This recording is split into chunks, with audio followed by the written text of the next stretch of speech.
In a grand hall beyond the stars, the Galactic Council convenes to discuss the fate of the galaxy. A simple human plea echoed in the minds of every representative, an urgent request for aid against an unrelenting alien invasion. The invaders were swift and merciless, their ships like shadows, sweeping across human colonies, leaving devastation in their wake. Humanity had struggled for years, but now they faced a turning point. Every day the battle grew worse, with Earth itself teetering on the edge of destruction. Desperate humans reached out across the galaxy, seeking the Council's help. It was their last hope, but what they received was not what they expected.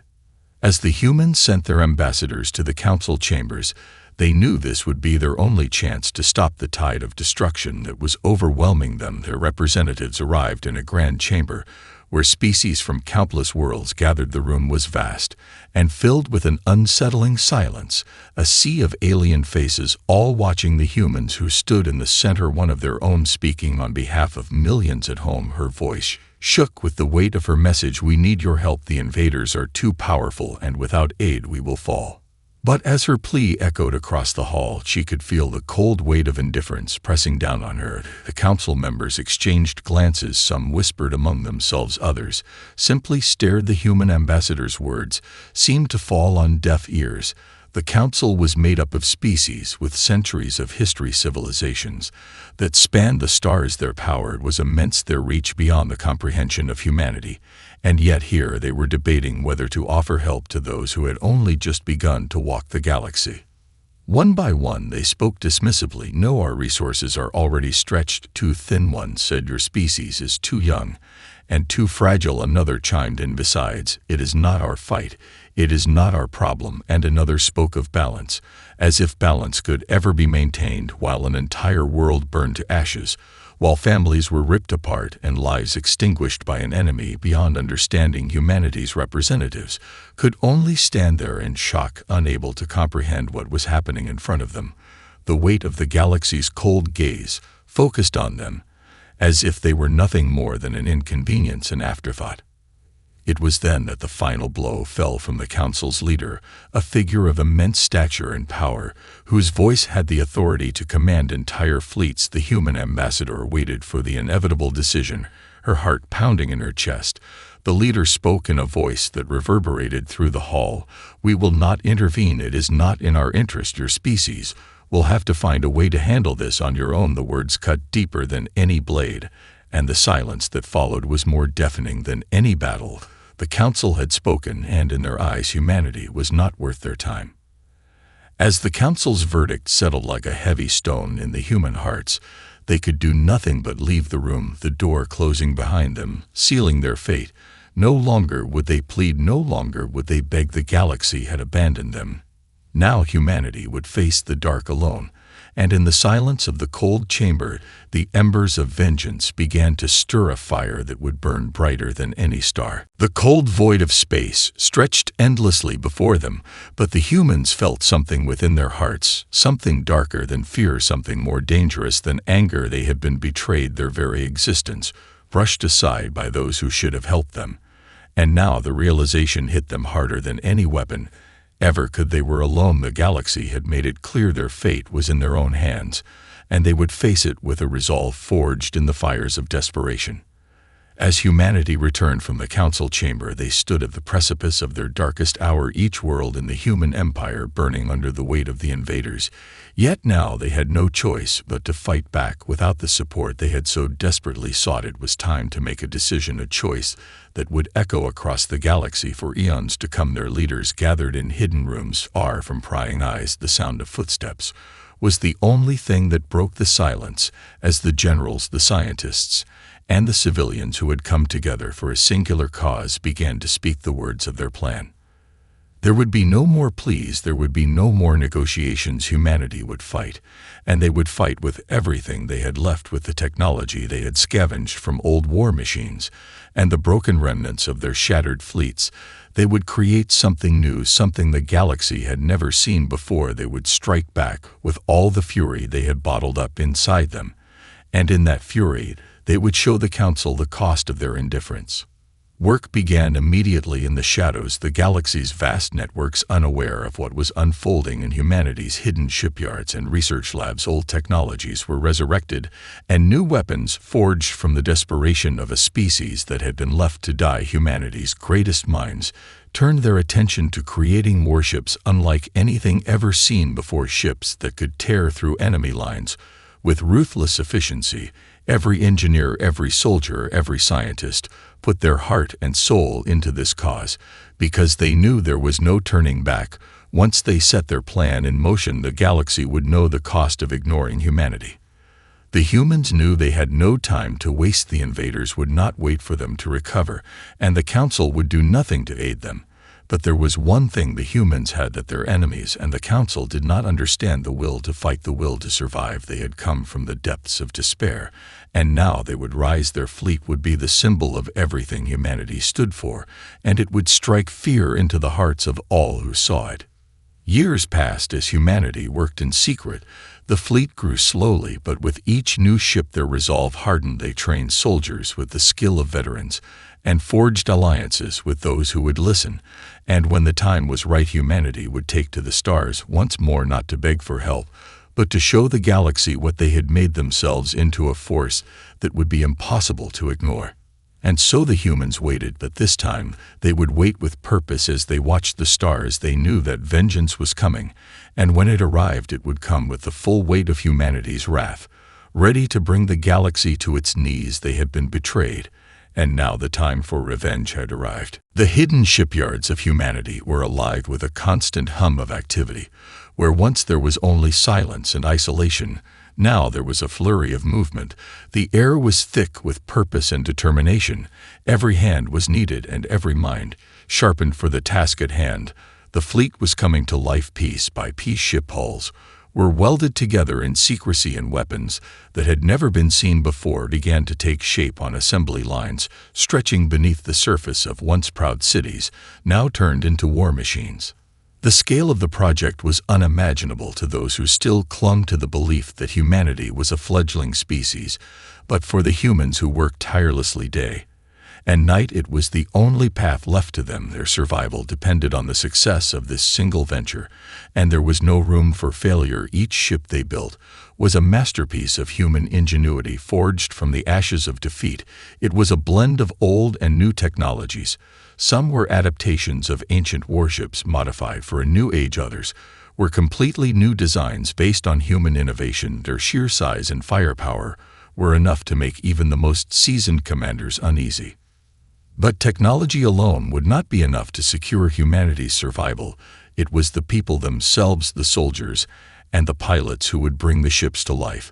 It was they who would carry humanity's hope into the darkest corners of the galaxy to face the invaders with a ferocity they had never encountered before. Each recruit who stepped onto the training grounds was filled with a singular focus, a drive to defend their home at any cost. They had seen the destruction their enemies were capable of, and now they were ready to return that fury tenfold. Commanders were chosen from the survivors of the earlier battles, those who had endured the worst of the invasion and lived to tell the tale. Their experience in the chaos of war was invaluable, their instincts honed through years of combat. Now they would lead humanity's forces into the fray. They knew the cost of victory and the consequences of failure all too well, but they were unflinching. They had no choice but to fight. As the fleet grew in strength, the humans knew they were still at a disadvantage. Their enemies outnumbered them, their technology more advanced, but humanity had learned a hard lesson from the Council's betrayal. They had learned to rely on their own resourcefulness, their ability to adapt to any situation, and their unwavering resolve in the face of impossible odds. These qualities would make them a force unlike anything the galaxy had seen before. In the final stages of preparation, the humans reached out to those who had shown a spark of sympathy to their cause, a few brave species who had also suffered under the Council's indifference and the growing threats of the galaxy. They came in secret to assist humanity with intelligence and technology. The humans were not alone in their fight, though their numbers were small. These alliances were enough to tip the scales in their favor. The humans knew that strength lay in unity, and that no one could stand alone against the forces that sought to destroy them. With the fleet now nearing completion, humanity stood on the brink of war. The stars above them held a cold and distant promise. But the humans no longer saw them as a place of isolation. They saw them as a battleground, and it was there that they would make their stand. Their enemies would learn to fear humanity's name, and the Council would see the cost of their mistake. They had given humanity no choice but to rise, and now they would face the consequences. In the quiet of deep space, the human fleet gathered, waiting for the moment when it would burst from the shadows and take the galaxy by storm. The ships, once nothing more than dreams forged in secret, were now a force that even the most powerful galactic leaders could not ignore. Their size, their firepower, and their sheer audacity made them an unknown variable, a force that had the potential to change everything. Yet still, no one knew they existed, not yet. As the final touches were made to the ships, the humans remained hidden in the deepest reaches of space, beyond the eyes of the invaders and the indifferent Council. In the quiet darkness, they trained, honed their skills, and prepared for the fight that would define their future. Every moment spent in the cold, metal halls of their vessels, every calculated maneuver in the training simulators, was a step closer to vengeance. The soldiers who had once been civilians, once ordinary men and women, now carried the weight of the future on their shoulders. They trained relentlessly, not just for survival, but for the chance to strike back. They would not be the helpless victims they once were. The invaders had shown them the price of weakness, and now they would pay the price of underestimating humanity. Each officer, each commander, knew that this moment would come with a heavy cost. The fleet was impressive, but it was not invulnerable. The invaders were relentless, and their technology far surpassed anything humanity had ever encountered. However, there was one thing the humans had that no other species could claim: a shared history of struggle, survival, and a burning desire for revenge. The memory of their fallen cities, their broken worlds, and their lost loved ones fueled every soldier, every pilot, every engineer who had helped build the fleet. They had been betrayed, and now they would show the galaxy the price of that betrayal. In the quiet of their shipyards, whispers of the fleet's readiness began to spread. Small groups of sympathetic allies, the few who had dared to listen to humanity's plight, offered their support in secret. These were the ones who had also felt the sting of neglect from the Council, and now they offered what little they could: intel, supplies, and their own courage.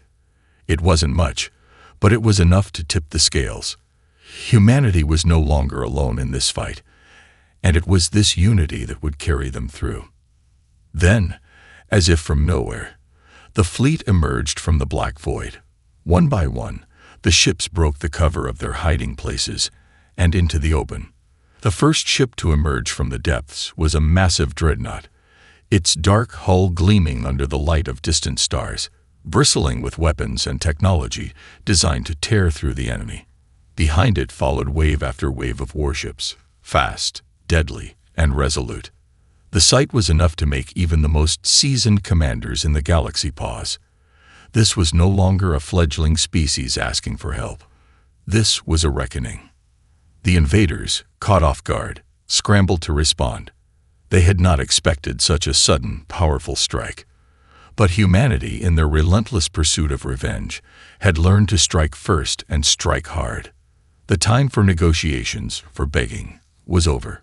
Humanity would not wait for others to decide its fate. They would take it. And the galaxy, unprepared for the fury of their arrival, would feel the consequences of their betrayal.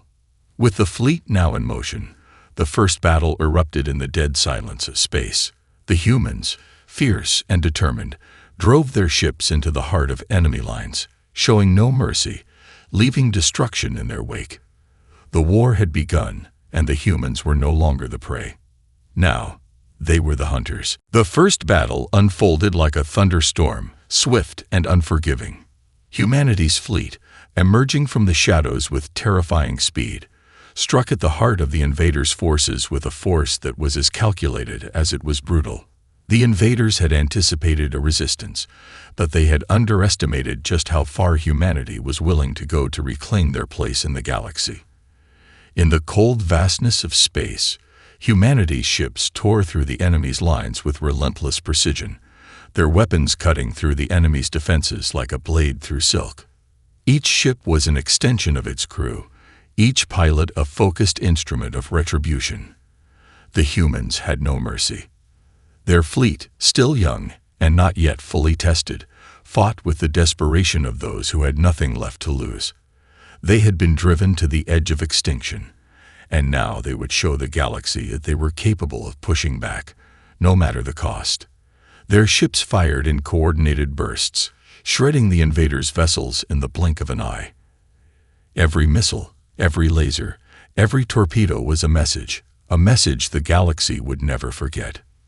The invaders, unprepared for the intensity of the human onslaught, began to falter. They had thought themselves invincible, their advanced technology, and sheer numbers enough to crush any opposition, but they had not accounted for one crucial factor: the human will to survive. For the humans, this was not just a war. It was a fight for their very existence, and in this fight, they had learned the lessons of hardship and determination that no other species could truly understand. As the battle raged on, the invaders attempted to regroup, their forces swarming together to mount a counterattack. But it was too late. Humanity had already seized the initiative, and now it was their turn to make the first move. The humans had done what no one thought possible. They had gained the upper hand. The invaders' ships, once seemingly indestructible, now floated in pieces, their crews scrambling in panic. The tide had turned, and it had turned in humanity's favor. Yet victory came at a steep price. For every invader's ship destroyed, another human vessel was damaged, another pilot lost. The fleet had dealt a heavy blow, but it was clear that this was only the beginning. The war was far from over, and the humans knew that they would need more than just vengeance to win. They would need strength, unity, and more sacrifices. But as the invaders limped away, retreating from the sudden onslaught, the humans stood victorious. The first strike had been theirs, and it had sent a message across the galaxy. Humanity was no longer a helpless victim. They were a force to be reckoned with. Back in the hidden command centers, as the reports filtered in, the generals exchanged glances. The victory was significant, but the true test was yet to come. The invaders were not likely to surrender easily, and the Council had not yet made a move. Humanity's fleet was still outnumbered, and the wounds of this first battle would take time to heal. But in their hearts, there was a fire burning brighter than ever. The time for pleading was long past. Now, humanity was ready to burn the galaxy with the fire of their vengeance, and nothing would stand in their way. The first strike was a success, but the war had only just begun. The news spread like wildfire across the galaxy. Humanity had struck back. The once silent, insignificant species that had been abandoned by the Galactic Council had shown their true strength. The first battle had been a devastating blow to the invaders, but it was more than that. It was a declaration. The galaxy could no longer ignore humanity. The Council, too, had to face the consequences of their cold dismissal. The leaders of the Galactic Council, once so assured in their superiority, were now filled with uneasy murmurs. Representatives from dozens of species sat in a grand chamber, their faces grim as they discussed the unthinkable, the rise of humanity. The Council had failed to intervene when humanity had begged for help. They had refused to provide aid, dismissing the young species as insignificant. But now, those same humans had proven they could hold their own, and their fleet was only growing stronger. One by one, the Council members spoke, their voices betraying the fear they now felt. The leaders of the Andromeda Coalition, a race known for their long-standing militaristic history, expressed their surprise and alarm. The Voltar Dominion, who had once laughed at humanity's fledgling fleets, now seemed less confident in their dismissive attitude. They had underestimated the humans, and now they were paying the price for their arrogance. But it was the leader of the Council, the one who had coldly rejected humanity's plea for help, who spoke last. His name was Takar, a figure of immense power and influence, a species whose control over the galaxy was unrivaled. He was a towering presence, known for his calculated indifference to the struggles of other species, and now his gaze, cold and distant, was fixed on the reports of humanity's unexpected success. Takar's voice echoed through the council chamber.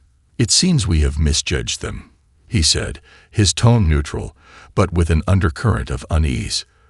"The humans are proving more resilient than we anticipated. Their fleet is formidable. We must reconsider our position." His words hung in the air, and for a moment, there was silence. The council members exchanged uncertain glances. They were not used to feeling threatened by a species so new, so far removed from their own power. And yet, humanity had done what they had never imagined possible. They had not only survived, they had thrived. "What do we do now?" one of the council members asked, her voice trembling slightly. "If we do nothing, they will continue to grow stronger, and soon they will be a force we cannot control. We cannot let that happen." Takar's eyes narrowed as he considered the question. He had never thought humanity would rise to such power.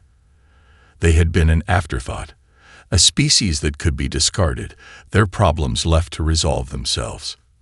But now, with the sight of their growing fleet and their unyielding will to fight, he understood that ignoring them could have consequences far beyond what he had expected. "We will wait," Takar finally said, his voice calm but laced with a subtle threat. "The humans are not yet a threat to our control, but we will monitor their progress. Should they grow too powerful, we will intervene." But the council members, still reeling from the shock of humanity's success, were not so sure. They had dismissed them, and now the consequences were becoming all too clear. The galaxy was shifting, and in the silence of the council chamber, there was a dawning realization. They had made a dangerous mistake. As the meeting adjourned, the weight of their decision settled upon the council members. They had underestimated humanity, and now they would have to face the consequences. The human fleet was not just a military force. It was a symbol of something more. The spirit of a species that refused to be ignored, a species that would no longer ask for permission to fight for its survival. And across the galaxy, the humans, having dealt their first blow, prepared for what was to come next. The war was far from over. The galaxy was about to feel the true cost of their betrayal. Humanity's victories were no longer isolated skirmishes. They had ignited something far greater than a single war. The ripple of their defiance spread across the galaxy, reaching the farthest corners of known space. Worlds that had once been complacent under the Galactic Council's rule began to stir. The quiet whispers of rebellion grew louder, and the oppressed, the forgotten, those whose cries had gone unheard, saw in humanity something they had long lost: hope. The Council had been silent in the aftermath of humanity's first strike. They had watched as humanity's fleet tore through the invaders' forces, their power undeniable. But now something even more dangerous was unfolding. Other civilizations were taking note, and the once unified Council was starting to crack. On a distant world known for its neutrality, the first meeting of dissidents was held. Representatives from a dozen different species, each one long oppressed by the Council's heavy hand, gathered in secret. They had seen humanity's success and realized the truth. If the humans could rise up and fight back, then so could they. The Council had long been a tyrant over them all, and now the shackles of fear began to loosen. The leader of this growing rebellion, a tall, elegant species known as the Zathar, spoke with quiet confidence. "Humanity has shown us the way," he said, his voice strong yet calm. "They have proven that even the smallest spark can ignite a fire that spreads across the stars. We are no longer bound by the Council's promises. We stand together now, united by a common cause." It was a simple yet powerful message. The rebellion was born not from hatred, but from the realization that the galaxy did not have to remain in the grip of the Council's indifferent power. If humanity could fight back, so could they. And the first sign of unity began with an alliance formed in secrecy, a pact that would soon ripple across the galaxy, forging ties between species that had once been divided. But for humanity, the rebellion was only part of the story. They were still fighting a war for their very survival, and each victory, though sweet, came at a cost. The fleet had grown stronger with every battle, but so had the invaders. Their retaliation was swift and brutal, targeting the human colonies with a ferocity that was unimaginable. Planets once considered safe havens became battlegrounds as the invaders pushed back with everything they had. Humanity's leadership knew that they couldn't afford to grow complacent. Every victory meant another step closer to the ultimate battle, a battle that would decide the fate of their species. And the Council, still unwilling to act, watched as the galaxy began to shift in ways they could not control. As humanity's fleet continued its campaign, the invaders began to grow wary. The humans, once weak and scattered, were proving to be a force unlike anything they had expected. And with each passing day, humanity was drawing closer to their ultimate goal, the destruction of their enemies and the reclaiming of their place in the galaxy. But even as the humans surged forward, the Council's hold over the galaxy was slipping. The winds of rebellion were gathering strength, and as more systems rallied behind humanity's cause, the Council found itself increasingly isolated. What had once been a unified force was now splintering, and the galaxy was about to feel the full weight of a rebellion unlike any the Council had ever witnessed. The stakes were rising higher, and for the first time, the Council began to understand the true cost of their indifference. The humans had risen, and now they would not stop until their revenge was complete. The winds of rebellion were no longer just a whisper. They were a storm, one that would tear through the heart of the galaxy. The galaxy had become a battlefield, the stars now witnesses to a war that would change everything. Humanity's fleet, once a mere shadow in the vast expanse of space, had become a force that the galaxy could no longer ignore. Their retaliation had sparked a chain of events, igniting the flames of rebellion across dozens of star systems. The once unchallenged Galactic Council was now on the brink of collapse, and the invaders, who had once thought their victory certain, were beginning to feel the full force of humanity's wrath. The Council, fractured and divided, now sat on the edge of desperation. Representatives from the various species who had once supported them now hesitated, unwilling to continue their blind allegiance to a crumbling institution. The betrayal of humanity had been their mistake, one they could no longer afford to ignore. And now, with rebellion spreading like wildfire, they knew that their power was slipping away. They had failed to act when they had the chance, and now the price of that inaction was becoming all too clear. In a final desperate attempt to maintain control, the Council called a summit. The galaxy's most powerful leaders, those still loyal to the Council, gathered in a chamber that had once been a symbol of their dominance. But now, as they sat in silence, their eyes betraying the fear that lingered in the air, it was clear that the Council's reign was coming to an end. Takar, the leader of the Council, stood before the assembly, his face hard and unforgiving. He knew that the next few moments could decide the fate of the galaxy. "We have underestimated humanity," he said, his voice heavy with the weight of his failure. "They have become more than a mere nuisance. They are a force of nature, and if we do not act swiftly, we will lose everything." But it was already too late. The humans, alongside their new allies from across the galaxy, had gathered a fleet that was now beyond even the Council's imagination. Humanity had proven itself to be a quick learner, adapting and evolving with every battle, every skirmish, every encounter. Their resolve was unshakable, and now their fleet had reached a size and strength that could no longer be ignored. The final battle was set. A massive confrontation would take place on the edge of known space. Both sides prepared for the inevitable clash, knowing that only one would emerge victorious. The fate of the galaxy rested on the outcome of this war, and as humanity's fleet moved into position, they did so with the knowledge that this was not just a battle for survival. It was a battle for their place in the universe, a battle to show the galaxy that they would never again be the victim of betrayal. As the fleets converged, the stars seemed to dim, the weight of the impending conflict hanging in the air. The humans knew that this was the moment they had been preparing for. They had built their fleet from nothing. They had fought for their survival. And now they would prove to the galaxy that humanity was not a species to be ignored or dismissed. This was their reckoning, and they would make sure that the galaxy would never forget the cost of underestimating them. The first shots were fired, and the war raged on in a storm of fire and fury. The invaders, now struggling to hold their ground, realized that their time had come. Humanity had risen, and in their rise, they had forged a future that no one could take away. The reckoning had come, and humanity would never back down again.